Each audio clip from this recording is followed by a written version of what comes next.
All right, welcome to the Explainer. Today, we're jumping into a piece of tech that honestly completely changed the game for software development, Docker. It doesn't matter if you're a pro or just dipping your toes in the water, you kind of have to know about Docker these days. So let's get right into it. The idea for this actually started with a post I saw on Reddit. A user with the awesome name bodybuilder4453 basically put out a call for help. They said they were a beginner, feeling totally lost and overwhelmed by all these modern tools, especially Docker. And I thought, man, who hasn't felt that way? So this one's for you, bodybuilder4453, and really for anyone who's ever been in those shoes. So, to really get what Docker is all about, we have to start with the problem it was designed to fix. And it's a big one. A problem that every single developer on the planet has screamed about at some point. Yep, that one. The absolute nightmare phrase, but it works on my machine. We've all been there, right? You code something up, it's running like a dream on your computer, you're feeling great, then you hand it off to a colleague or push it to the server and bam, it completely falls apart. And look, this isn't just some inside joke for programmers. It's a huge, fundamental problem that wastes so much time and money. Why does it happen? Well, it's because your laptop and the production server are almost never the same. They've got different OS versions, different library updates, different system settings. It's chaos. And this chaos is exactly what Docker was invented to destroy. So how does it do it? The answer is this really clever idea called a container. The best way to think about it is like a real-world shipping container. You don't just ship a car, right? You put it in a standardized metal box. Well, that's what a Docker container does for software. You package up your code, its libraries, its system tools, everything it needs to run inside this virtual box. And the beauty is, that box can be moved and run anywhere, and it's guaranteed to work the exact same way every single time. Okay, so when you hear isolated box that runs code, your mind probably jumps straight to something you already know, virtual machines or VMs. And that's totally fair. It's the #1 question people have. Is a container just a smaller, fancier VM? Well, no, not really. And the difference between them is absolutely key to understanding why Docker is such a big deal. Let's break down that difference, because it all comes down to how they're built. This is where the magic of container efficiency really comes from. All right, check this out. On the right, you have a virtual machine. What it does is it pretends to be a whole new piece of hardware. So on top of that fake hardware, you have to install a complete full-blown operating system, a guest OS. That's why VMs are massive. We're talking gigabytes in size.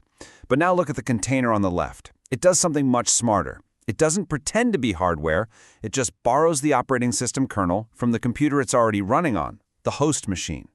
This simple trick makes them unbelievably light, just megabytes. So if there's one thing to remember, it's this.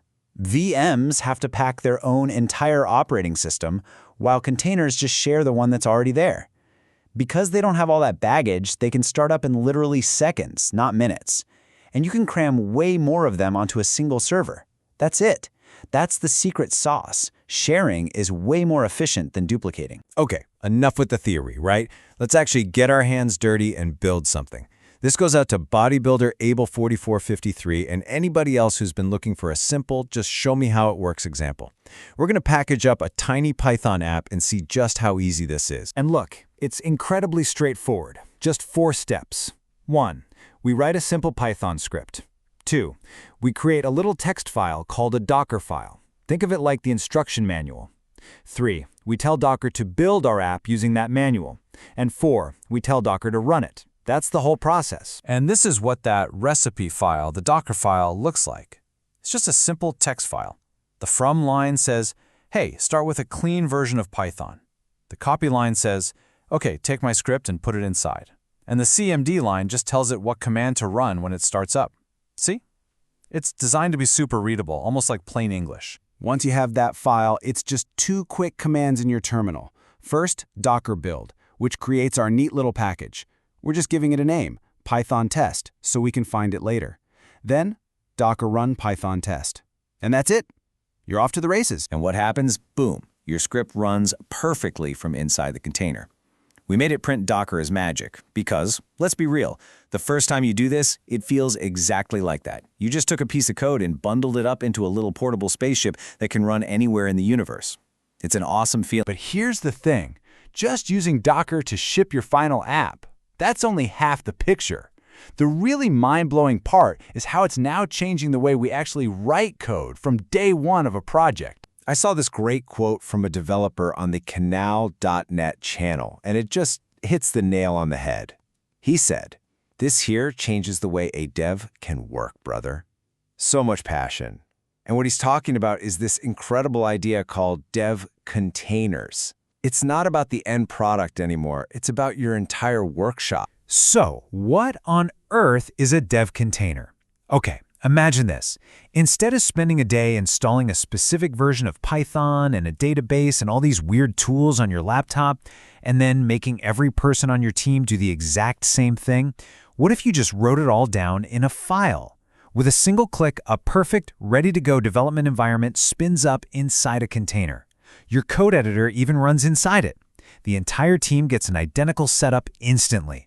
It completely eliminates the works on my machine problem because, well, the container is everyone's machine now. So when you put all of this together, the easy deployment, the dev containers, you really start to see why Docker isn't just another tool. It fundamentally changed everything. It boils down to a few massive wins. Let's just recap the big advantages here. First, portability. You build it once and it truly runs anywhere. Second, agility. Everything is just faster. Setting up, testing, deploying. Then there's isolation. You can run 10 different projects on your laptop and none of them will ever conflict with each other. Scalability is a breeze. Need more power? Just launch more copies of your container. But the big one, the one that ties it all together, is consistency. The environment on your laptop is the exact same as the one in testing and the exact same as the one in the cloud. No more surprises. And that kind of brings us full circle, right back to that Reddit post where a developer was asking for help. You know, what's interesting is that in that same thread, someone else commented that they just learned all this by asking an AI like ChatGPT. And that kicked off a whole other conversation. It really makes you wonder, doesn't it? As our tools, like Docker, get smarter and more abstract, and as AI becomes this instant expert we can just ask questions to, what does that mean for us, for the community? Does our role change? Maybe it's less about being the one with all the answers and more about being the person who can guide others through the maze. Something to think about. Thanks for tuning in.